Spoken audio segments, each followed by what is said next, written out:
وزیراعظم شہباز شریف سعودی عرب پہنچ گئے ہیں۔ وزیراعظم شہباز شریف نے مسجد نبی صلی اللہ علیہ وسلم میں عشاء کی نماز پڑھی اور نوافل ادا کیے۔ وزیراعظم نے روزہ رسول صلی اللہ علیہ وسلم پر بھی حاضری دی اور امت مسلمہ اور ملک و قوم کی ترقی اور خوشحالی، فلسطین اور مقبوضہ جموں کشمیر کے مظلوم مسلمانوں کے حق میں خصوصی دعا کی۔ وزیراعظم آج رات مدینہ منورہ میں قیام کریں گے۔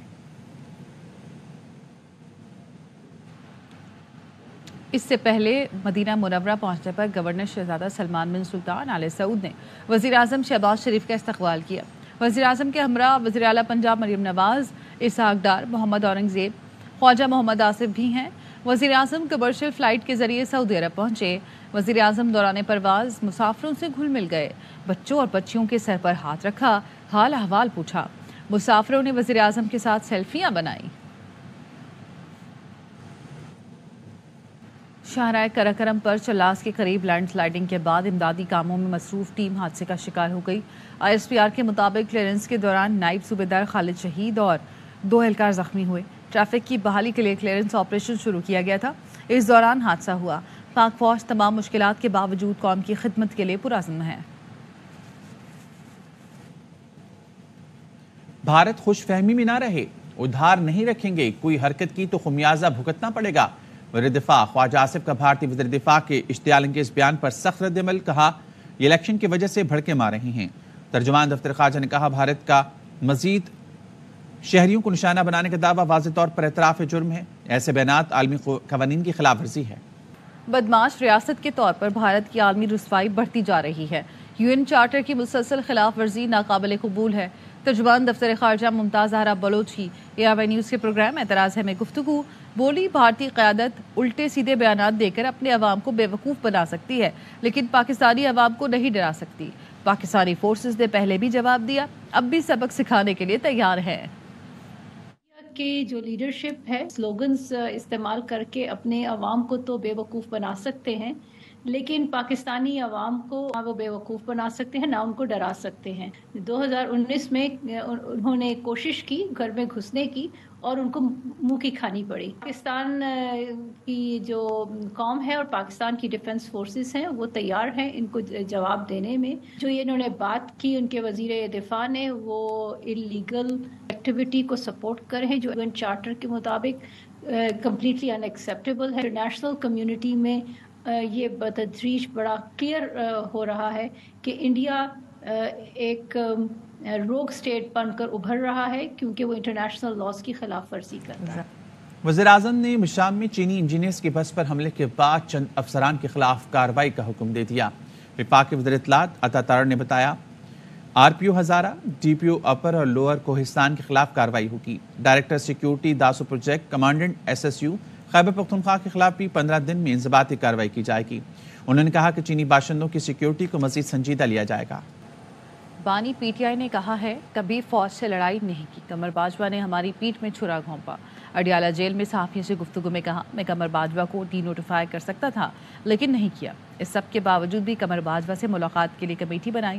حکومت گرانے کے باوجود 2 مرتبہ قمر باجوہ سے مل سکتا ہوں تو کسی سے بھی مل سکتا ہوں۔ اس وقت میری ذات نہیں پاکستان کا ایشو ہے، مجھے قائل کر لے۔ بانی PTI کا کہنا تھا کہ گراف جولری سیٹ کی مالیت 3 ارب ظاہر کر کے ہمیں سزا دی گئی۔ ہم نے گراف جولری سیٹ کی مزید 3 جگہ سے کوٹیشن لے لی ہے۔ کوٹیشنز کے مطابق گراف جولری سیٹ کی قیمت 1 کروڑ 80 لاکھ بنتی ہے۔ بانی PTI نے مزید کہا زرداری اور شریف خاندان کی کرپشن کا فیض حمید اور قمر باجوہ نے بتایا تھا۔ زرداری اور نواز شریف نے توشہ خانہ سے گاڑیاں لیں، ان کا کیس کیوں نہیں سنا جا رہا؟ مجھے توڑنے کے لیے بشرا بی بی کو سزا دلوائی گئی۔ امید صرف ججوں سے ہے، جو 6 جج کھڑے ہوئے ہیں انہیں سلام پیش کرتا ہوں۔ بانی PTI کا کہنا تھا ہمارے کچھ لوگ اسٹیبلشمنٹ سے رابطے میں ہیں جو پارٹی کو توڑنا چاہتے ہیں۔ ہماری پارٹی کے وہی لوگ بشرا بی بی پر بھی الزام لگا رہے ہیں۔ کمیٹیوں کی تشکیل سیاسی معاملات کے لیے بنائی گئی، حتمی فیصلے کور کمیٹی ہی کرے گی۔ شہریار آفریدی نے PTI کی موجودہ قیادت سے کہا ہے کہ آخری بار وارننگ دے رہا ہوں، شہریار آفریدی نے PTI کی موجودہ قیادت سے کہا ہے کہ آخری بار وارننگ دے رہا ہوں، مجھے پھٹنے پر مجبور نہ کرو۔ جنہوں نے بانی PTI کی پیٹھ میں چھرا گھونپا ان کو پھر سے گلے لگانے نہیں دیں گے۔ کوہاٹ میں جلسے سے خطاب میں کہا پارٹی کے اندر اس وقت کچھ منافق اور آستین کے سانپ موجود ہیں۔ پارٹی کے اندر بھی سب کو میسج دے رہے ہیں، ہم میں ابھی تک خاموش ہوں، مجھے پھٹنے پہ مجبور مت کرے. یہ تمہارے باپ کی پارٹی رہی ہے جنہوں نے قربانیاں دی, جن کی باپ بہنوں کی بے عزتیاں ہوئی, اور تم اکیلے بیٹھ کے فیصلے کرو گے. سمیع اللہ سے کلیم اللہ, کلیم اللہ سے سمیع اللہ, عہدے آپس میں بانٹ رہے ہیں. یہ بٹوارا نہیں چلے گا. ابھی ہمارے اندر کچھ آستین کے سانپ ہیں, منافق اندر بیٹھے ہیں. میں کسی شوکاز مکاز سے نہیں ڈرتا. میں آج علی امین خان سے بھی کہہ رہا ہوں, پی ٹی آئی کی لیڈرشپ کو کہہ رہا ہوں کہ آج میری فائنل آپ کے لیے میسج ہے. اوپر پیراشوٹس ریجیکٹڈ ہے, جنہوں نے خاک کے قبر میں چنے گوں پہ آپ پھر ان کو گلے لگا رہے ہیں. ہم ان کو گلے لگانے نہیں دیں گے. رہنما پی ٹی آئی بیرسٹر گوہر اور شیر افضل مروت آمنے سامنے. چیئرمین پی ٹی آئی جس بات کی تردید کرتے شیر افضل تائید کر دیتے. صحافی نے سوال کیا, شہریار آفریدی کے بیان پر آپ کا کیا موقف ہے؟ گوہر نے جواب دیا, ان کو جو بات کرنی ہے پارٹی کے اندر کریں, باہر نہیں. شیر افضل نے گوہر کی بات کاٹتے ہوئے کہا, میں آفریدی کی بات سے اتفاق کرتا ہوں. صحافی نے سوال کیا, شیر افضل کو دیوار سے لگایا جا رہا ہے؟ ویسے گوہر نے کہا, ایسی کوئی بات نہیں. شیر افضل مروت رہ نہ سکے, بولے میں آپ کی بات کی تائید کرتا ہوں, میری کھینچا تانی ہو رہی ہے, اب میں بھی ان سب کی کھل کر کھینچا تانی کروں گا. بانی پی ٹی آئی کی سیکیورٹی پر 12 لاکھ کے اخراجات آ رہی ہیں. جیل حکام نے رپورٹ لاہور ہائی کورٹ میں جمع کرا دی. رپورٹ کے مطابق بانی پی ٹی آئی کو رہنے کے لیے 2 سیل دیے گئے ہیں اور 5 سیلز کے صحن ان کی چہل قدمی کے لیے استعمال ہوتے ہیں. سیکیورٹی کے لیے 2 افسروں سمیت 15 اہلکار تعینات کیے گئے ہیں. کامل یقین ہے بشرا بی بی عید سے پہلے اپنے گھر پر ہوں گی. وکیل سلمان اکرم راجہ کہتے ہیں, دیگر مقدمات کی طرح اس کیس میں بھی کچھ نہیں ہے. خاور مانیکا کے وکیل پیش نہیں ہوئے, دوسری عدالت میں بیٹھے رہے. منگل کو دوبارہ سماعت ہوگی, ہمیں اچھے حکم کی توقع ہے. یقین ہے بشرا بی بی گھر ہوں گی عید سے پہلے. سوچتا ہوں اس مقدمے میں کچھ نہیں ہے, جیسے دیگر تمام مقدمے جو قائم کیے گئے ہیں عمران خان صاحب کے خلاف, ان میں کچھ نہیں ہے. میں پورا یقین ہے منگل والے دن رکھا ہے یہ مقدمہ جج صاحب نے, اور اس دن ہمیں اچھے آرڈر کی توقع ہے. پنجاب نے راولپنڈی میں ڈالفن فورس اہلکار کی شادی شدہ خاتون سے مبینہ زیادتی کا نوٹس لے لیا. وزیر اعلیٰ پنجاب نے آئی جی سے رپورٹ طلب کے لی. ان کا کہنا تھا کہ خواتین کے ساتھ کسی قسم کا تشدد برداشت نہیں کیا جائے گا. واقعے میں ملوث اہلکار کو قانون کے کٹہرے میں لایا جائے. وردی کا غلط استعمال کرنے والوں کی پولیس میں کوئی جگہ نہیں. جسے مہینوں سے بہتر رات کہا گیا ہے, ہزاروں مہینوں سے بہتر رات. رمضان مبارک کی 27ویں شب کے موقع پر مسلمان مساجد میں خصوصی عبادات میں مصروف ہیں. حفاظ نے تراویح میں قرآن پاک مکمل کیا. اہل ایمان آج لیلۃ القدر تلاش کر رہے ہیں. مسجدوں اور گھروں میں ذکر و اذکار کی محفلیں اور انفرادی عبادات کی جا رہی ہیں. جو رات ہے بہت بڑی, بہت افضل اور ہم امتیوں کے لیے بہت اہم رات ہے. ہماری خوش نصیب یہ ہے کہ رمضان نصیب ہمیں ہوا. مغفرت کی رات ہے. اللہ تعالیٰ سے, ہمارے پیارے نبی صلی اللہ علیہ وسلم کے صدقے طفیل سے ہم یہی دعا کرتے ہیں کہ پوری مسلمان امت کو اللہ تعالیٰ ہدایت دے اور صحیح راستے پہ چلنے کی توفیق عطا فرمائے. آج کی رات تمام امت مسلمہ کو ایک تحفے سے اللہ پاک نے نوازے. قرآن پاک ہمیں نوافل ادا کرنے چاہیے, تلاوت قرآن پاک کرنا چاہیے. رمضان المبارک کی 27ویں شب کے موقع پر گورنر ہاؤس کراچی میں خصوصی دعا کی گئی. اس موقع پر 3 قرآن پاک ختم اور ملکی معاشی استحکام کے لیے دعائیں کی گئیں. گورنر سندھ کامران ٹیسوری کا کہنا تھا کہ اس ملک کے آرمی چیف بھی حافظ قرآن ہیں. اللہ برکت دے اور ملک کو معاشی استحکام دے. خصوصی دعا میں مختلف ممالک کی سفارتکار, صنعتکاروں اور عمائدین شہر کی بڑی تعداد نے شرکت کی. اس وقت ہمارے نمائندے رافع حسین گورنر سندھ کے ساتھ موجود ہیں. مزید تفصیلات ان سے جانتے ہیں. جی رافع.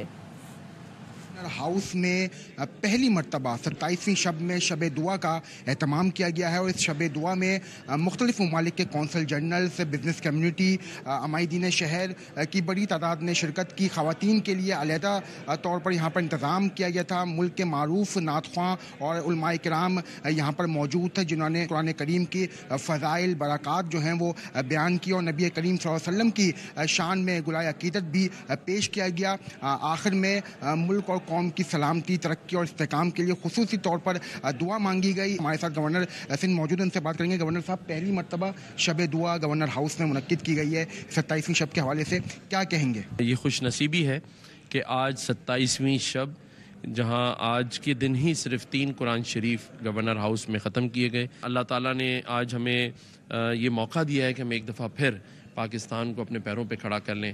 اور میری دعا ہے وزیر اعظم پاکستان کے لیے کہ وہ بھی پاکستان کے لیے کوشاں ہوں. ہمارے جو آرمی چیف ہیں ان کے اس حافظ قرآن ہونے کی برکت جو ہے پورے پاکستان میں آئے, اور وزیر اعظم پاکستان ہمارے جو معاشی بیڑا لے کے چلے ہیں اس کو سر انجام پہنچائیں اور پاکستان میں خوشحالی آئے.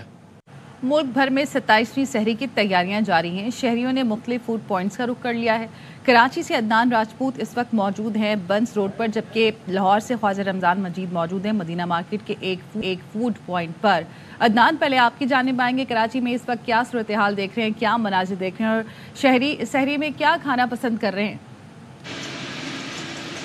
آج بالکل رمضان المبارک کی 27ویں سحری کی جو تیاریاں ہیں کراچی میں بھی جاری ہیں. شہریوں نے سحری کے لیے شہر بھر کی مختلف فوڈ اسٹریٹ کا رخ کرنا شروع ہے, اور آج ہم موجود ہیں شہر کی سب سے قدیمی فوڈ اسٹریٹ بنس روڈ پر. یہ جو فوڈ اسٹریٹ ہے ویسے تو اپنے منفرد اور ذائقے دار کھانوں سے کافی جانی جاتی ہے, جبکہ یہاں پر باربیکیو سے لے کر دیگر جو کھانے ان کے ہوٹل یہاں پر دستیاب ہے. شہری جو ہیں اپنی فیملیز اور دوستوں کے ہمراہ یہاں پہنچ رہے ہیں اور سحری کرتے ہوئے دکھائی دے رہے ہیں, جبکہ بتایا جا رہا ہے کہ یہاں پر سحری کے لیے خصوصی اہتمام کیا جاتا ہے. اور اس کے علاوہ شہر بھر کی بھی جو فوڈ اسٹریٹ ہے وہاں پر بھی اسی طرح رش دیکھا جا رہا ہے. جیسے جیسے سحری کا وقت قریب آتا رہتا ہے ویسے ویسے شہر بھر کی فوڈ اسٹریٹ ہے ان پر شہریوں کے جو رش ہے اس میں اضافہ ہو جاتا ہے. رش بڑھتا جا رہا ہے کراچی میں, اور لاہور کا رخ کریں گے. خواجہ رمضان مجید سے جانیں گے. خواجہ رمضان مجید, یہاں پہ بھی آپ کو رش نظر آ رہا ہے یا یہاں پہ اب کم ہے رش آج؟ جی بالکل, یہاں پہ بھی معمول کے مطابق رش ہے, اور آج 27ویں رمضان المبارک کی رات تھی اور ساری رات جو ہے وہ عبادات کرنے کے بعد اب مختلف انہوں نے فوڈ پوائنٹس کا رخ کیا ہے جہاں پر وہ اپنی من پسند سحری کر رہے ہیں. میں جناح ہاسپٹل کے اپوزٹ سائڈ پر مدینہ مارکیٹ ہے وہاں پر موجود ہوں, اور یہاں پر بڑی تعداد میں جو شہری ہیں وہ سحری کرنے کے لیے پہنچے ہوئے ہیں. سحری میں ان کے لیے مختلف قسم کے پکوان ہیں, آلو والے پراٹھے ہیں, سادہ پراٹھے ہیں, اسی طرح سے نان چنے ہیں, اور لسی ہے, دہی ہے, اور اسی طرح سے مختلف قسم کی آئٹمز یہاں پر موجود ہیں. جو جس کا دل چاہتا ہے یہاں پر جو ہے وہ تمام تر کھانے یہاں پر انہیں فراہم کیے جاتے ہیں. اور موسٹلی جو زیادہ تر آج سحری کرنے کے لیے وہ افراد پہنچے ہوئے ہیں جو رات بھر جنہوں نے مساجد کے اندر عبادات کی ہیں اور اپنے دوستوں کے ساتھ ایک گیدرنگ کی ہوئی تھی, اور اس کے بعد یہاں پر پہنچے ہیں اور اپنی سحری کر رہے ہیں. یہاں پر ان کی خاص بات یہ ہے کہ ان کے جو لسی ہے وہ بڑی مزیدار ہوتی ہے, اور اسی طرح سے جتنے بھی کھانے یہاں پہ تیار کیے جاتے ہیں وہ خاص قسم کے مسالہ جات میں, اور جو نارمل روٹین کے اندر جو ہے یہاں پر جو ہاسٹلز میں اور دیگر جو ڈاکٹرز رہتے ہیں وہ بھی یہاں پر آ کر سحری کرتے ہیں. جی شکریہ خواجہ رمضان مجید اور عدنان راجپوت آپ کا. اور ملتان میں شہری عید کی خریداری کے بعد اپنے اہل خانہ سمیت مختلف ریسٹورنٹس پر قابلی پلاؤ, چکن کڑھائی, مکس سبزی اور ٹکا بوٹی سے سحری کرتے نظر آ رہے ہیں. مزید جانتے ہیں ملتان سے اپنے نمائندے دانیال اقبال سے. ملتان کے شہری ہیں وہ اس وقت سحری کرنے کے لیے ریسٹورنٹس پر پہنچے ہوئے ہیں, اور اس وقت بھی میں جس ریسٹورنٹ پر موجود ہوں وہاں جو فیملی ہے وہ خاص طور پر ڈیرہ غازی خان سے ملتان صرف شاپنگ کرنے آئی تھی, جس کے بعد وہ سحری میں مصروف ہو گئے. اس حوالے سے ہمارے ساتھ وہ شہری موجود ہیں, فیملی موجود ہے, ان سے ہم بات کریں گے. جی بتائیے گا سر, کہاں سے آئے ہیں سحری کرنے کے لیے آئے ہو خاص طور پر ملتان میں؟ جی ہم ڈی جی خان سے ہیں, ہر فرائیڈے کو آتے ہیں ادھر, شاپنگ بھی کرتے ہیں اور افطاری بھی ادھر کرتے ہیں. تو ہم نے سارے ادھر ہر فرائیڈے کو مختلف چیک کیا ہے ملتان میں, تو ادھر بھی چیک کیا ہے تو ان کی 50+ میں ڈشز ہیں. بہت اچھا ٹیسٹ ہے, بہت اچھی سروس ہے, بہت مزہ آیا ہے کھانے کا بھی. جی بالکل, جیسا کہ آپ نے سنا کہ شہریوں کا یہی کہنا ہے کہ وہ رمضان کے آخری عشرے کو خوب انجوائے کرتے ہوئے دکھائی دے رہے ہیں, سحری کر رہے ہیں, بوفے سے لطف اندوز ہوتے ہوئے دکھائی دے رہے ہیں, اور طرح طرح کے جو کھانے ہیں اس سے نہ صرف خود انجوائے کر رہے ہیں بلکہ اپنی فیملیز کے ساتھ بھی آ رہے ہیں, بچے بھی آ رہے ہیں, خواتین بھی آ رہی ہیں, اور خاص طور پہ ملتان کے جو شہری ہیں وہ سحری کرنے میں کسی سے پیچھے نہیں ہیں. جی حیدرآباد کا رخ کریں گے. حیدرآباد میں دفتر کے ساتھی بھی سحری ساتھ کرنے نکل پڑے. اس وقت سارے دوست دم پخت اور باربیکیو سے سحری کر رہے ہیں. اس بارے میں بتائیں گے ہمارے نمائندے ناصر حسن خان. اس وقت حیدرآباد میں سحری کا جو وقت ہے وہ تمام ہوٹلز, تمام ریسٹورنٹ جو ہے اس لیے بھرے ہوئے ہیں کہ شاپنگ بھی ہو رہی ہے اور اس کے بعد باہر ہی سحری مسلسل ہو رہی ہے. یہاں بھی دوست موجود ہیں, ان سے پوچھیں گے. ہم سب آفس کے کولیگز ہیں اور ہمارا کافی دنوں سے پلان بن رہا تھا سحری باہر کرنے کا, تو آج فائنلی ہم نے شاپنگ کی ہے, اور شاپنگ کو اتنا ٹائم ہو گیا تو ہم نے سوچا کہ اب گھر کون جائے سحری کرنے کے لیے, تو ہم نے باہر ہی یہاں پہ سحری کرنے کا پروگرام بنایا. آرڈر فی الحال چکن آ چکی ہے ہمارے پاس, اور مٹن منگوایا ہم نے, باقی ہنڈی منگوائی ہے ہم نے. اور بھرپور طریقے سے جس طرف بھی نگاہ مارے ہیں, حیدرآباد کے جس ریسٹورنٹ پہ نگاہ مارے ہیں, بھرپور طریقے سے سحری ہو رہی ہے. کہیں بریانی ہے تو کہیں پراٹھے ہیں, کہیں حلوہ پوری ہے, اور یہاں دم پخت اور کڑھائی گوشت یا اور دیگر چیزوں سے جو ہے وہ سحری کی جا رہی ہے۔ سکھر کے شہری عید کی شاپنگ کے ساتھ ساتھ پریس کلب روڈ کے مشہور پوری، پراٹھے اور باربیکیو سے سحری کر رہے ہیں۔ مزید جانتے ہیں ہمارے نمائندے جہانزیب وزیر سے، بتائیے گا۔ جی بالکل، رات کے اس پہر بھی سکھر کے مختلف بازاروں میں شاپنگ بھی کی جا رہی ہے، تو شہری گھروں سے باہر سحری بھی کر رہے ہیں۔ اس وقت میں موجود ہوں پریس کلب روڈ پر، جہاں پر بڑے ہی مزیدار اور کڑک سا پوری پراٹھا ملتا ہے، جس کے ساتھ یہاں پر جو شہری ہیں وہ باربیکیو کو انجوائے کر رہے ہیں۔ اس وقت میرے ساتھ بھی ایک شہری موجود ہے، ہم ان سے جانتے ہیں۔ بھجن کیا کہیں گے آپ؟ ایک جانب تو آپ شاپنگ بھی کر رہے ہیں، دوسری جانب یہاں پر آپ سحری بھی کر رہے ہیں، تو کیا کہیں گے اس حوالے سے؟ جی ہم یہاں سحری کے حوالے سے آئے ہیں، سحری کرنے کے۔ گھر والے شاپنگ کے گئے تھے تو ہم نے کہا ہم جب تک یہاں سحری سے لطف اندوز ہو جائیں۔ یہاں کے پوری پراٹھے بہت زیادہ مشہور ہیں، جس کو کھا کر ہم لطف اندوز ہو رہے ہیں۔ جی بالکل، جیسا کہ آپ نے سنا کہ یہاں پر موجود جو شہری تھے ان کا کہنا یہ کہ اس وقت جو گھر والے ہیں وہ شاپنگ کر رہے ہیں اور ہم جو ہے یہاں پر پوری پراٹھے کے ساتھ سحری کر رہے ہیں۔ کراچی سمیت ملک کے بیشتر علاقوں میں آج بھی موسم خشک اور جنوبی اضلاع میں گرم رہے گا۔ شہید بے نظیر آباد میں پارہ 41 ڈگری تک جانے کا امکان۔ محکمہ موسمیات نے آئندہ 24 گھنٹے کے دوران کراچی، کوئٹہ اور لاہور، اسلام آباد اور پشاور سمیت ملک کے بیشتر علاقوں میں موسم خشک اور گرم رہنے کی پیشگوئی کی ہے۔ کشمیر اور گلگت بلتستان میں چند مقامات پر ہلکی یا تیز بارش متوقع ہے۔ نیوز بلیٹن سے فی الحال اتنا ہی۔ مزید خبروں اور اپڈیٹس کے لیے دیکھتے رہیے ARY نیوز۔